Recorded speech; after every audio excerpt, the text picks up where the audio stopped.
બધી સુંદર ગોપીઓની સાથે એક એક ગોપીને એક એક કાન રમે એ રાસલીલામાં કામદેવે પોતાના ઘણા બધા પ્રહારો કામના બાણ છોડ્યા. કામદેવની શરત હતી કે મહારાજ જો તમે હારી જાશો તો તમારે મારા દીકરા બનવું પડશે, અને જો હું હારી જઈશ તો હું તમારો દીકરો બનીશ.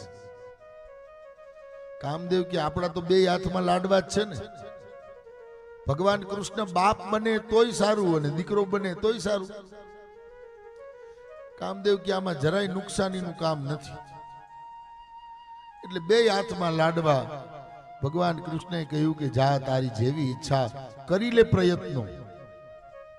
અને હજારો ગોપીઓની વચમાં જ્યારે કૃષ્ણ રમતા હતા ત્યારે કામદેવના પ્રયત્નો કામ ના આવ્યા. આને કામ ક્યાંથી અસર કરે ભાઈ? આ તો કામનો બાપ છે. કામ, ક્રોધ, લોભ, મોહ, મદ, મત્સર આ તો માત્ર કૃષ્ણનું નામ લેવાથી વયા જાય. તો સ્વયં ભગવાન શ્રી કૃષ્ણને કામની અસર કેમ થાય?